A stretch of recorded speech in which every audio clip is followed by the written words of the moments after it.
Praise the lord. ప్రభువును రక్షకుడైన యేసుక్రీస్తు పరిశుద్ధ నామమునకు మహిమ కలుగును గాక. మీ అందరికీ కూడా యేసు నామం పేరిట వందనాలండి.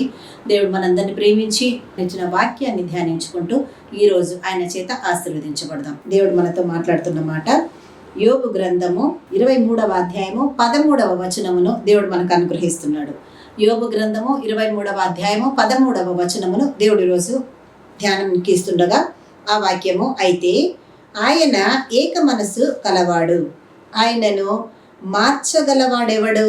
ఆయన తనకిష్టమైనది ఏదో అదే చేయును అని దేవుడు మాట్లాడుతున్నాడండి ఈ వాక్యము ద్వారా. ఇక్కడ యోబు మాట్లాడుతూ చెప్తున్నటువంటి మాట, దేవుడు యోబు ద్వారా పరిశుద్ధాత్మని ద్వారా ఈరోజు మన దగ్గరికి తీసుకొని వస్తున్నాడు. చదవబడిన వాక్యంలో ఏం సెలవిస్తున్నాడు ఆయన అంటే, అయితే ఆయన ఏక మనస్సు కలవాడు, ఆయనను మార్చగలవాడు ఎవడు? ఆయన తనకిష్టమైనది ఏదో అదే చేయును అని దేవుడు సెలవిస్తున్నాడు. ఇక్కడ యోబు, భక్తుడైన యోబు దేవుడి పాద సన్నిధిలో ప్రార్థన చేసుకుంటూ దేవునితో ఆయన అడుగుతున్నాడు, నేను ఏదైతే మాట్లాడుతున్నానో ఆ మాట నా స్వాధీనములో ఉంది. అంటే నా స్వాధీనములో ఉంది అని అంటే దేవుని చిత్తముతో నేను మాట్లాడుతున్న ప్రతి మాట దేవుని యందు భయభక్తులు కలిగిన మాట ఏముంది. నేను దూషించే మాటనో, దేవునికి వ్యతిరేకంగా మాట్లాడే మాటనో, లేక దేవునికి వ్యతిరేకంగా ఉన్న క్రియలు కలిగిన వాడనో నేను కాను.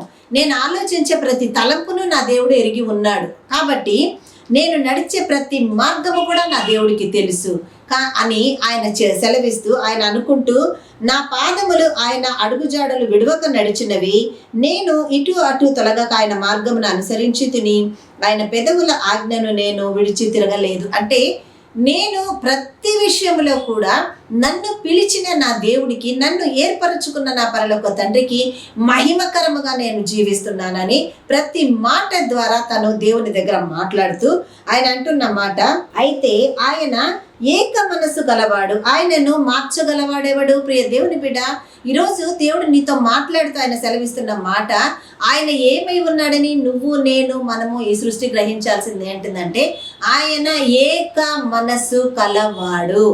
అంటే ఆయన ఏకమైన మనసుతో, ఒకే ఒక్క మనసుతో ఆయన ఉన్నాడు. అందరికీ ఒకటే మనసు ఉంటుంది కదండి అని అనుకుంటామేమో, కానీ మన మనసులు ఎటువంటివో, పూటకొక మతి తప్పుతుంది, ఇంకొకటి సెకండ్కి ఒక ఆలోచన మారుస్తుంది, ఇంకొక విధంగా ఆలోచిస్తుంది. మన ఆలోచన, మన మనసు మన స్వాధీనములోనే ఉండదండి అసలు.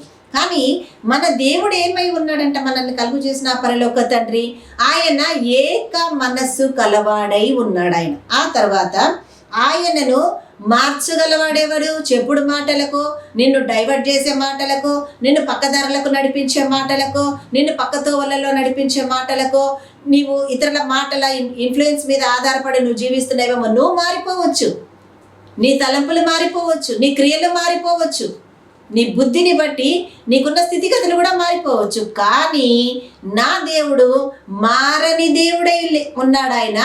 ఆయనను మార్చగలిగిన వాళ్ళు ఎవరు లేరండి. అంటే నీ దేవుడు ఏక మనస్సు కలిగిన దేవుడై ఉన్నాడు, ఆయనను మార్చగలవాడు ఎవడనూ లేడు. తర్వాత ఆయన తనకిష్టమైనది ఏదో అదే చేస్తాడు అని ఇక్కడ యోబు అంటున్నాడు. అంటే అర్థం ఏంటి?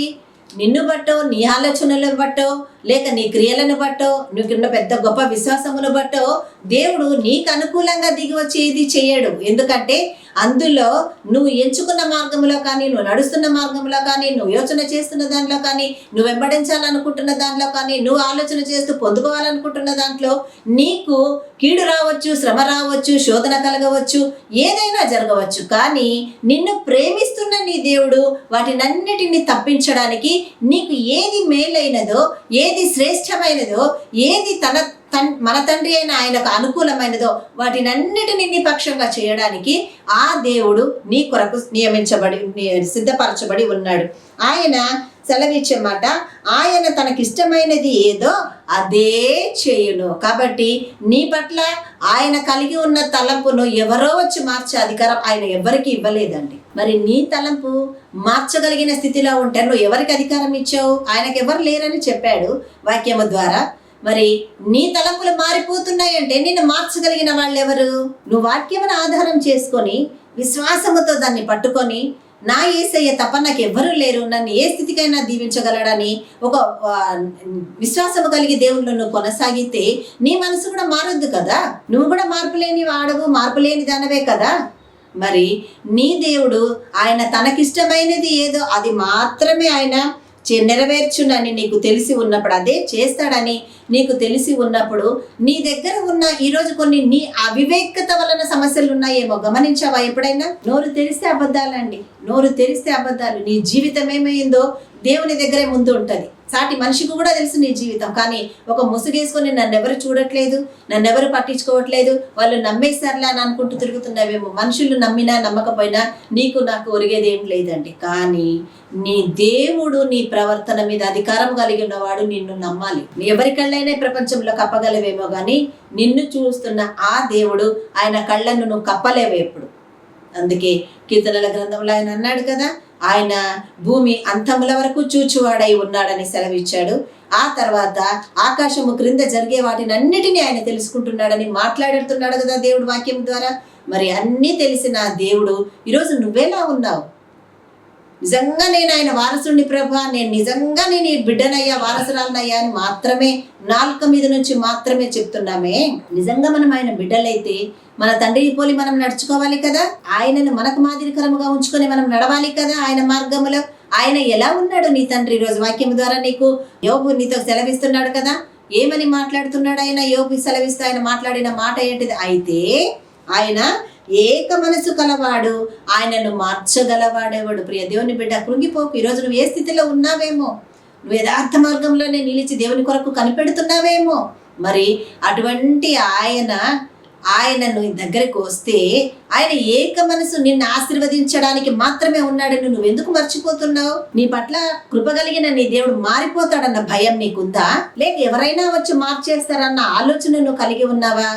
ఈరోజు అటువంటి ఆలోచనలు ఉంటే తీసేసుకోండి. ఎందుకంటే ఇవన్నీ భూమి మీద మాత్రమే నడుస్తుంది. మన పరలోక తండ్రి దగ్గర ఇటువంటి లాజికులు నడవవు. అందుకే ఆయన ఏమంటున్నాడు?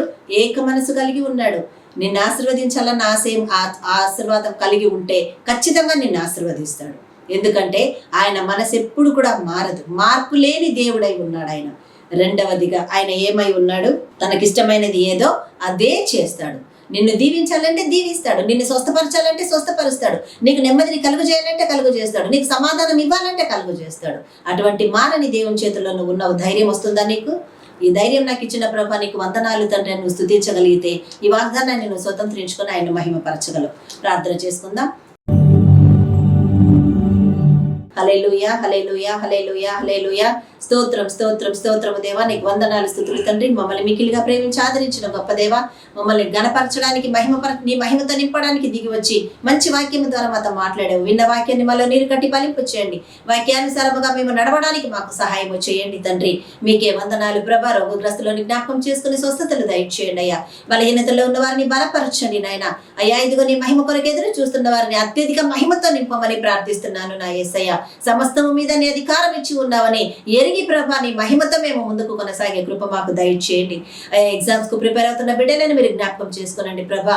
అయ్యా నాయనా నీకే వేలాది వందనాలు. వాక్య పరిచర్యలకు సేవకు అనేకమైనటువంటి ఇరుకు ఇబ్బందులు కలుగుతుండగా ప్రభా నీ మహిమతో దిగి వచ్చి ప్రభా నీ దూతల కాపుదలను ఆయా సేవకులకు మీరు అనుగ్రహించి అయ్యా విస్తారముగా నీ వాక్యము ప్రకటించబడడానికి సహాయము చేయమని ప్రార్థిస్తున్నాము తండ్రి. మీకే వందనాలు, వందనాలు ప్రభా. ఈరోజు ఏ బిడ్డలైతే తండ్రి అయ్యా వివాహ దినాలు జరుపుకుంటున్నారో, అయ్యా పుట్టిన రోజులు జరుపుకుంటున్నారో వారందరి మీదికి నీ హస్తాన్ని నడిపించి దీవించండి ప్రభా. నీ కృపలు ఆదరించబడే ధన్యత దయచేయండి యేసయ్య తండ్రి. మమ్మల్ని ఆదరించినందుకు, ఆశీర్వదించినందుకు మరొకసారి మీకే కృతజ్ఞతా స్తోత్రములు, వందనాలు, స్తుతులు చెల్లించుకుంటూ యేసుక్రీస్తు అతి శ్రేష్టమైన నామమున మా ఈ ప్రార్థన మీ ఆశీర్వాదముగా మేమందరము కూడా అడిగి పొంది ఉన్నాము మా తండ్రి.